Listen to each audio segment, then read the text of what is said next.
সুপ্রিয় শিক্ষার্থীবৃন্দ, আসসালামু আলাইকুম। আশা করি আমরা সকলেই ভালো রয়েছি। আজ গণিত অনলাইন ভিডিও ক্লাসে তোমাদের সবাইকে স্বাগত জানাচ্ছি। আমি মোহাম্মদ আমিনুল হক, সিনিয়র প্রভাষক, গণিত বিভাগ, মাইলস্টোন কলেজ, উত্তরা, ঢাকা। আজকের ক্লাসে আমরা বিন্যাস সম্পর্কিত বেশ কয়েকটি গুরুত্বপূর্ণ প্রবলেম সলভ করব। চলো আলোচনা শুরু করা যাক। আজকে আমরা প্রথমেই ৪৫ নম্বর অঙ্কটি দেখব। ৪৫ নম্বর অঙ্কটি খুব ভালো করে সবাই প্রশ্নটি বুঝবে, তাহলেই সমাধানটা আমাদের কাছে সহজ মনে হবে। প্রশ্নে বলা হয়েছে প্রত্যেক অঙ্ককে প্রত্যেক সংখ্যায় একবার মাত্র ব্যবহার করে এখানে 65230 অঙ্কগুলি দ্বারা 5 অঙ্কের কতগুলি অর্থপূর্ণ বিজোড় সংখ্যা গঠন করা যেতে পারে। এখানে কয়েকটি জিনিস খেয়াল করতে হবে আমাদের। এখানে 5টি অঙ্ক দেওয়া আছে আমাদের।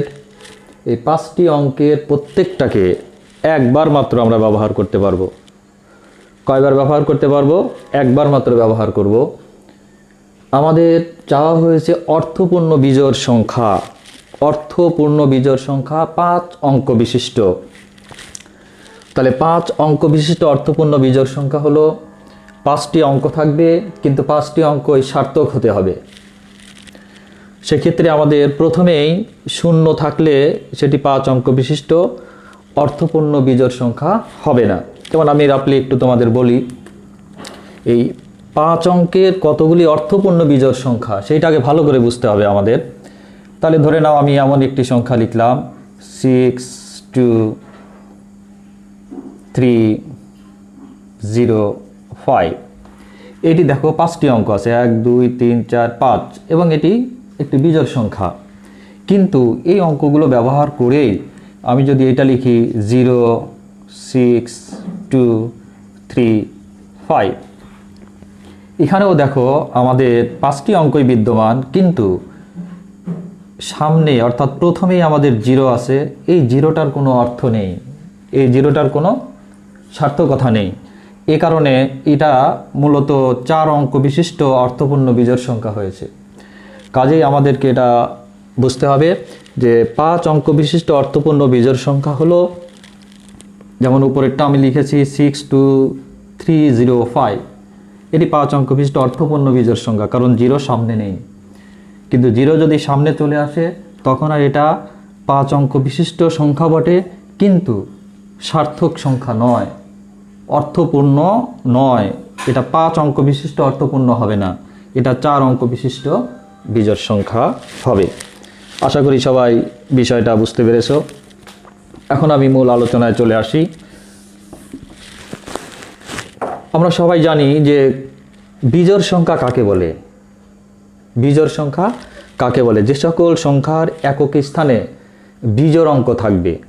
বিজোড় অঙ্ক 1 3 5 7 9, এই অঙ্কগুলো যদি একক স্থানে থাকে তাহলে সেগুলোকে বলা হয় বিজোড় সংখ্যা। তাহলে আমাদের যে 5টি অঙ্ক এখানে দেওয়া আছে দেখো, 65230 আমি লিখেছি। এই অঙ্কগুলি দ্বারা গঠিত যে সকল সংখ্যার একক স্থানে 3 বা 5 থাকবে সেগুলি বিজোড় সংখ্যা হবে। কারণ আমার এই 5টি অঙ্কের মধ্যে মাত্র 2টি অঙ্ক আছে বিজোড়, সেটা হলো 3 5। ক্লিয়ার সবাই? এখন আমরা লিখব এই 3কে যদি একক স্থানে রাখি, আমরা লিখব অতএব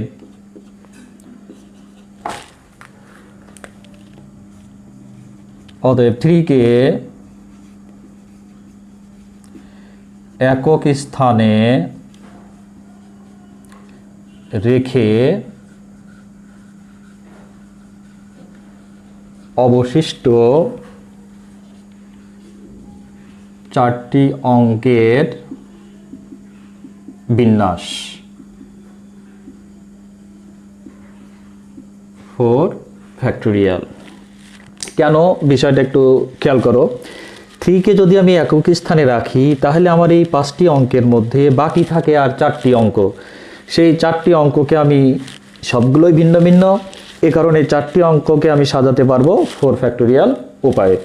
যেমন আমি যদি তোমাকে পাশে একটু দেখাই, এভাবে এই বক্সটা আমি করলাম, আমার এই জায়গাটাতে আমি 3কে একক স্থানে রেখে দিলাম, বাকি এইখানে আমার আরও 4টি আছে। এখানে ধরো বাকি 4টি 6, 0, 2, 5। এই 3টাকে যদি আমি নির্দিষ্ট করে দিই, এই 3টা একক স্থানের জন্য যদি নির্দিষ্ট করে দিই, তাহলে বাকি থাকলো আমার কয়টা? 4টা অঙ্ক। এই 4টিকে আমি সাজাতে পারবো 4 ফ্যাক্টোরিয়াল উপায়ে। এই 4 ফ্যাক্টোরিয়াল সমান আমরা জানি এটা হলো 24। তাহলে 3কে একক স্থানে রেখে আমি 4টি অঙ্কের বিন্যাস পাবো 4 ফ্যাক্টোরিয়াল, দ্যাট মিনস 24। আশা করি তোমরা সকলেই বুঝতে পেরেছো এই অংশটা। এবার এই যে আমি 3কে একক স্থানে রেখে অঙ্কগুলোকে সাজালাম, 4টি অঙ্ককে 24 ভাবে, এর ভিতরে কখনো কখনো দেখো এমন হতে পারে 0টাই এখানে চলে আসলো, 6 এখানে আসলো, 2, 5, 3 এখানেই থাকলো, এটাকে আমি ধরো গলি দিলাম। এই ক্ষেত্রে দেখো এটা কিন্তু 5 অঙ্ক বিশিষ্ট হচ্ছে না। এ কারণে আমরা এই 24টি যে সংখ্যা পাবো তার মধ্যে কোথাও কোথাও 0 সামনে আসতে পারে। সেজন্য আমরা আবারও বলে নিব একটু, কিন্তু 0কে প্রথমে এবং 3কে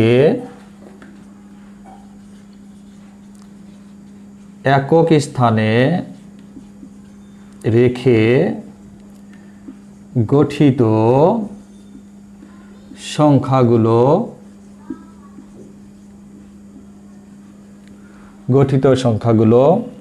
5 অঙ্ক বিশিষ্ট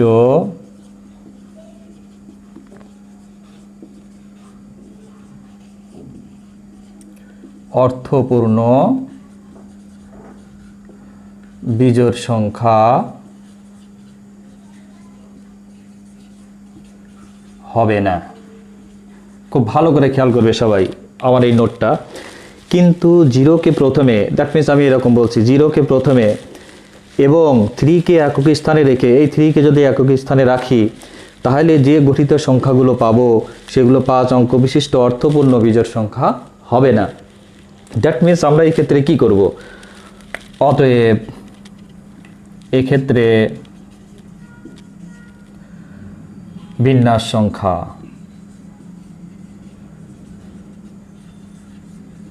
খুব ভালো করে খেয়াল করো সবাই। এক্ষেত্রে বিন্যাস সংখ্যা আমার কয়টা হবে? এখানে 4টি অঙ্কের বিন্যাস করেছিলাম, এখানে এক্ষেত্রে বিন্যাস সংখ্যা বলতে আমরা 3টি অঙ্ককে বিন্যাস করব, কারণ এই 0টাও আমার এখন ফিক্সড হয়ে গেল। এই 0টাও আমরা কি করে দিচ্ছি? এই 0 অংশটাও আমার ব্লক হয়ে গেল, কারণ 0কে প্রথমে রাখলাম, 3কে শেষে রাখলাম, দ্যাট মিনস একক স্থানে। তাহলে মাঝে থাকলো কয়টি? আমার 3টি অঙ্ক। এই 3টি অঙ্কের বিন্যাস হবে 3 ফ্যাক্টোরিয়াল। এটাকে আমরা মান পেয়ে যাব 6। অতএব 3কে একক স্থানে রেখে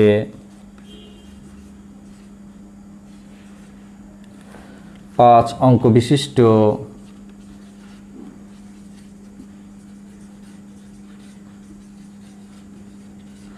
অর্থপূর্ণ বিজোড় সংখ্যা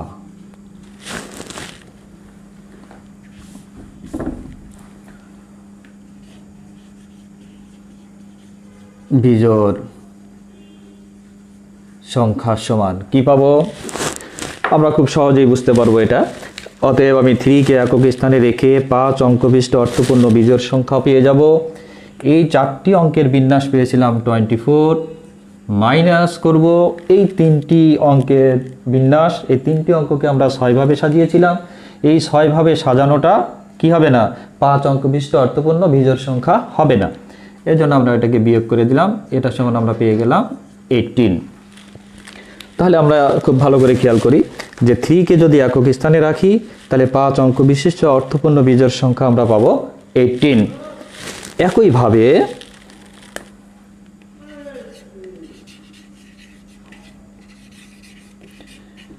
একইভাবে আমি যদি 5 কে একক স্থানে রাখি, 5 কে একক স্থানে রেখে 5 অঙ্ক বিশিষ্ট অর্থপূর্ণ বিজোড় সংখ্যা পেয়ে যাব আমরা 24 - 6 = 18।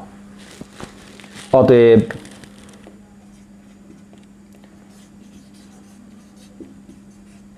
নির্ণয় মোট বিজোড় সংখ্যা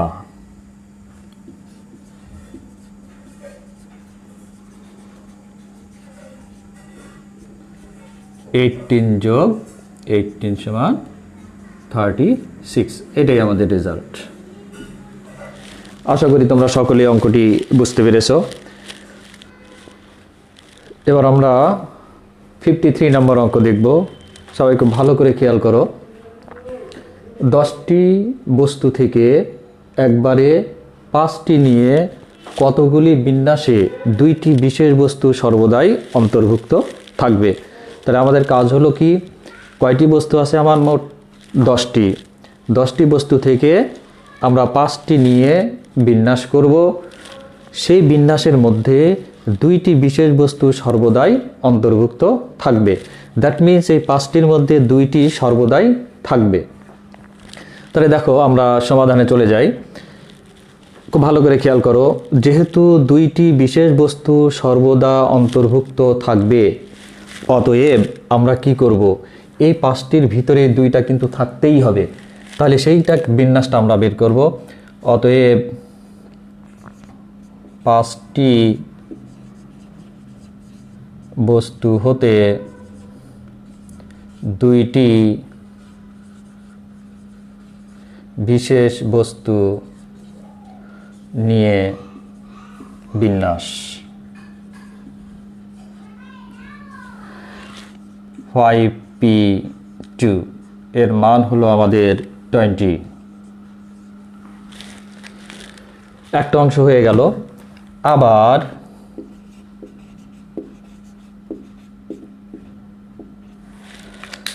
এবার আমার অবশিষ্ট থাকলো কয়টি? আবার অবশিষ্ট মোট ছিল 10টা, তার থেকে আমি 2টা নিয়ে নিয়েছি, পেয়ে গেলাম কয়টি? তাহলে 8টি। তাহলে অবশিষ্ট 8টি বস্তু হতে আর লাগবে কয়টা আমার? 3টা, কারণ 2টা নিয়ে নিয়েছি আমরা। তাহলে অবশিষ্ট আছে আমার 10 - 2 = 8, 8টি বা 8টি। এই 8টি হতে আমি এখন নিব আর 3টা। তাহলে সেই 3টা কি হবে? 5 - 2 = 3, 3টি। ভালো করে খেয়াল করো যে আমার মোট ছিল 10টা, তার থেকে যেহেতু 2টা নিয়ে নিয়েছি আমি, তাহলে 10 - 2 = 8টি বস্তু হতে আমি এবার নিব 3টি। কেন?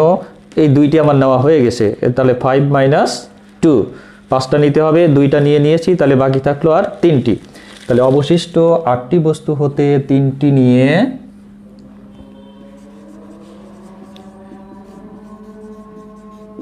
বিন্যাস। কত হবে আমাদের বিন্যাস? এবার মোট কয়টি এই ক্ষেত্রে? 8। পি নিচ্ছে হলো 3টা। এইটার রেজাল্ট হবে আমাদের 336। অতএব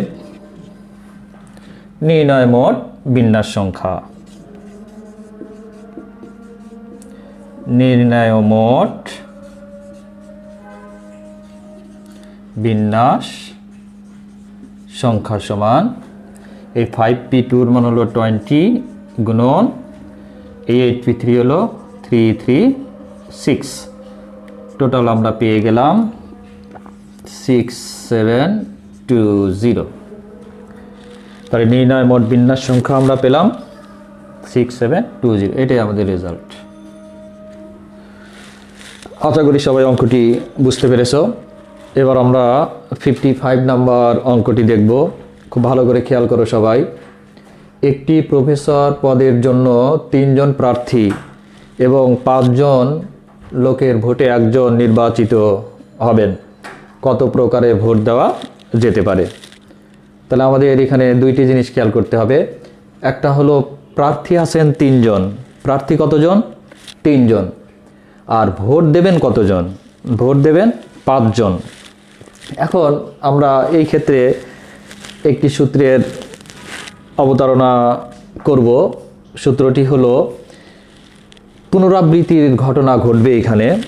যেমন রাফলি আমি একটু দেখাই। এখানে ধরে নাও 3টি প্রফেসর পদের প্রার্থী আছেন 3 জন, 1 জন, 2 জন, 3 জন। এখন যতজন ভোটার আছেন, প্রত্যেক ভোটার যাদের ভোটে একজন প্রার্থী নির্বাচিত হবেন, এই 5 জন লোক যে ভোট দিবেন এদেরকে ভোটার বলা হয়। তো একজন ভোটার এই প্রথম প্রার্থীকেও ভোট দিতে পারেন, দ্বিতীয় জনকেও দিতে পারেন, অথবা তৃতীয় জনকেও দিতে পারেন। তার মানে প্রত্যেকেরই ভোট দেওয়ার জন্য কয়টা অপশন রয়েছে? 3টা অপশন।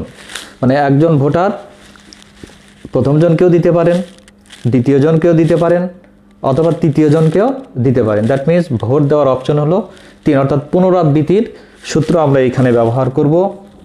পুনরাবৃত্তির সূত্র হলো n⁻r, অর্থাৎ যে জিনিসটার পুনরাবৃত্তি ঘটবে সেইটা হলো r।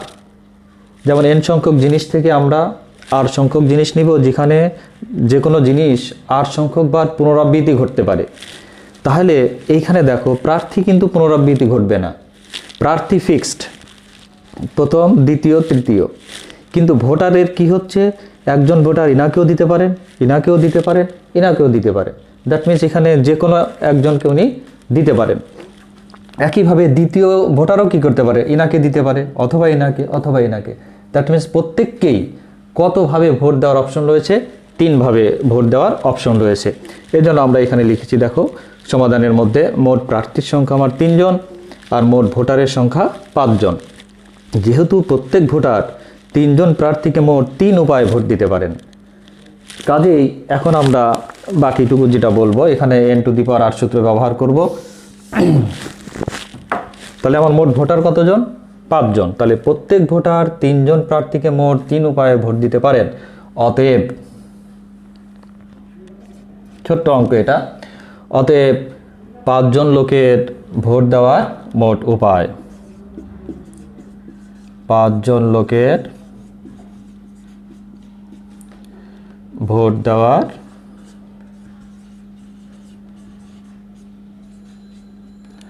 মোট উপায় সমান, যেহেতু প্রত্যেক ভোটার 3 জন প্রার্থীকে 3 উপায়ে ভোট দিতে পারেন, অতএব 5 জন লোকের মোট ভোট দেওয়ার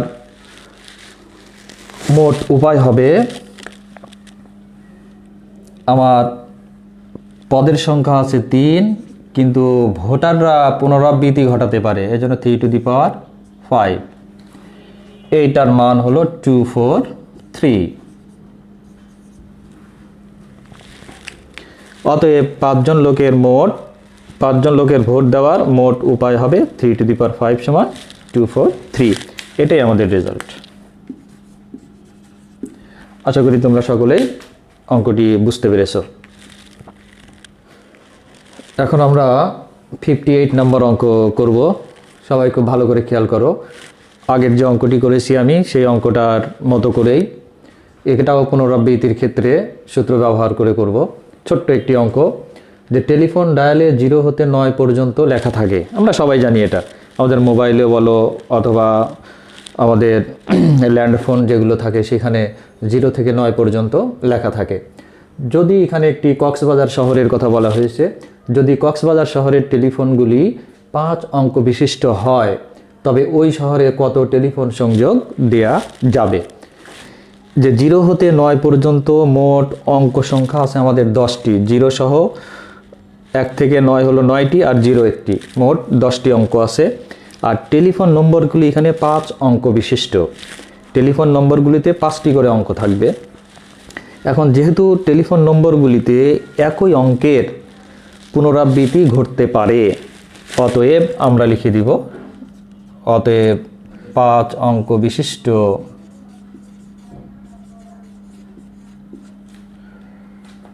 মোট টেলিফোন সংযোগ সংখ্যা।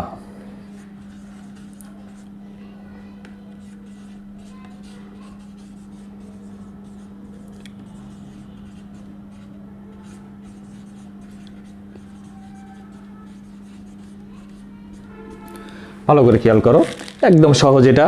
অতএব 5 অঙ্ক বিশিষ্ট মোট টেলিফোন সংযোগ সংখ্যা কত হবে আমার? এখানে দেখো নাম্বারগুলি পুনরাবৃত্তি ঘটতে পারে। আমি গত অঙ্কে বলেছিলাম পুনরাবৃত্তি যেটা ঘটবে সেটা হলো আর, তাহলে আমার মোট অঙ্ক হলো 10টি। পুনরাবৃত্তি ঘটবে কারা? 5টি অঙ্কের। কয়টি অঙ্কের পুনরাবৃত্তি ঘটতে পারে? টেলিফোন নম্বরগুলি যেহেতু 5 অঙ্ক বিশিষ্ট, এজন্য এই 5টি পুনরাবৃত্তি ঘটতে পারে অঙ্কের, এজন্য 10 টু দি পাওয়ার 5। এখানে কিন্তু 5 টু দি পাওয়ার 10 বলা যাবে না, কারণ এই মোট অঙ্ক আছে আমার 10টি, কিন্তু পুনরাবৃত্তি ঘটবে কয়টা? 5টা, এজন্য 10 টু দি পাওয়ার 5। কারণ আর এর ডেফিনেশনেই ছিল যে জিনিসগুলো আর সংখ্যকবার পুনরাবৃত্তি ঘটবে। এখানে এই একই অঙ্ক কতবার পুনরাবৃত্তি ঘটতে পারে? 5 বার ঘটতে পারে, এজন্য 10 টু দি পাওয়ার 5। তো এটাকে আমরা লিখতে পারবো কত? 1 এতটি আমাদের টেলিফোন সংযোগ দেওয়া যাবে। এটাই হলো আমাদের রেজাল্ট, এটাই আমাদের অ্যান্সার।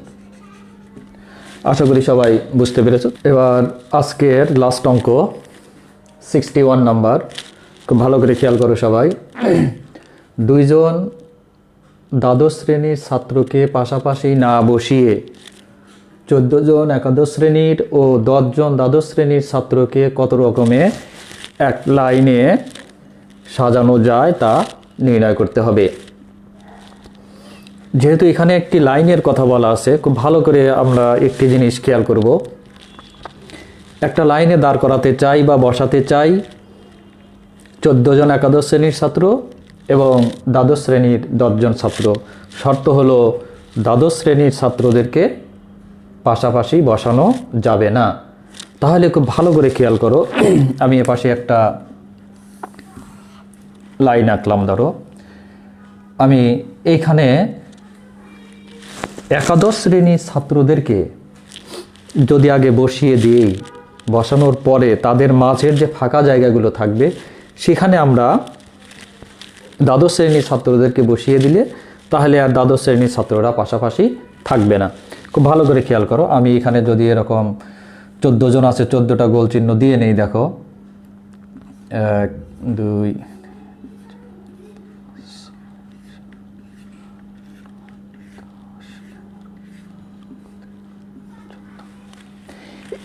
এখানে দেখো আমি 14টি স্থান ইন্ডিকেট করেছি। 1 2 3 4 5 6 7 8 9 10 11 12 13 14, দ্যাট মিন 14টা জায়গায় আমি যদি একাদশ শ্রেণীর 14 জনকে বসিয়ে দেই, এখন দেখো এদের মাঝে কয়টা ফাঁকা জায়গা আছে? এদের মাঝে ফাঁকা জায়গা এইগুলো আর কি। এখানে এই জায়গা কালো জায়গাগুলোতে যদি আমি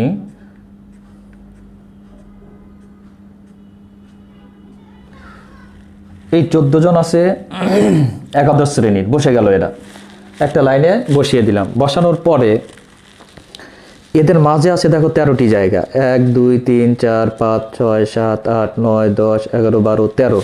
কিন্তু আমি তো এই লাইনের এখানেও একজনকে বসাতে পারি, আমি ডাবল টান দিলাম, আবার এখানেও একজনকে দিতে পারি।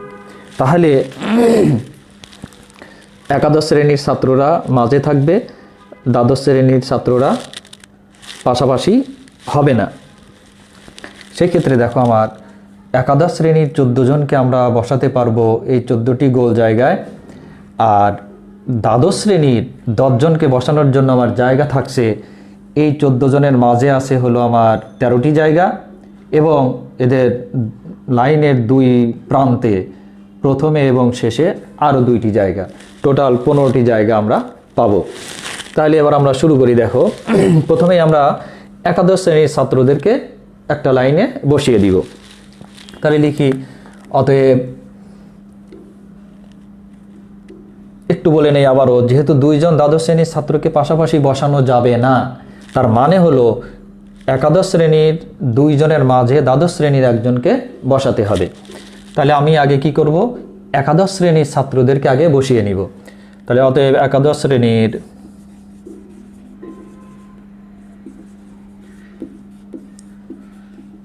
শ্রেণীর কতজন আছে আমার? 14 জন। 14 জনকে লাইনে সাজানোর উপায়। সাজানোর উপায় সমান 14 জন আছে, 14 জনই ভিন্ন ভিন্ন, তাদেরকে বসাবো আমরা 14 ফ্যাক্টোরিয়াল উপায়।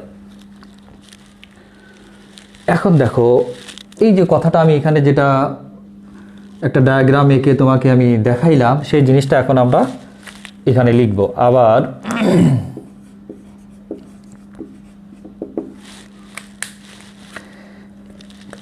একাদশ শ্রেণীর 14 জনের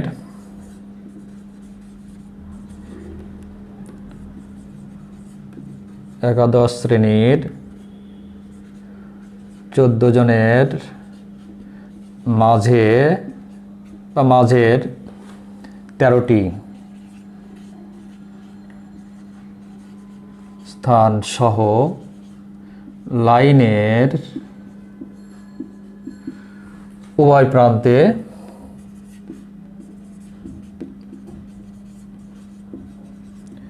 দুইটি স্থান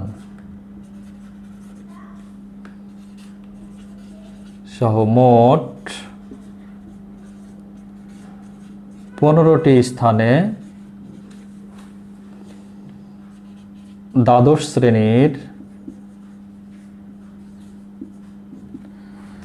10 জনকে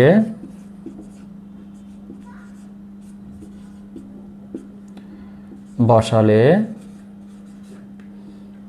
তারা পাশাপাশি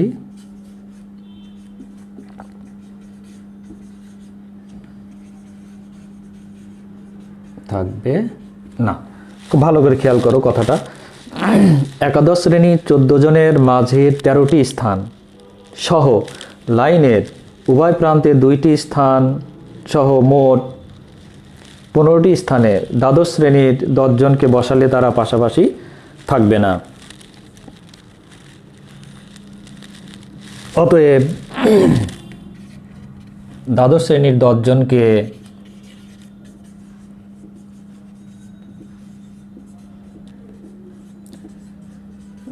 জনকে লাইনে সাজানোর উপায়। সাজানোর উপায় সমান আমার যে 10 জনকে লাইনে সাজাবো, সে সাজাতে গিয়ে আমার স্থান রয়ে গেছে 15টি। তাহলে 15 P10, এটা হলো আমার দ্বাদশ শ্রেণীর ছাত্রদেরকে লাইনে সাজাবো। অতএব নির্ণয় মোট সাজানোর সংখ্যা।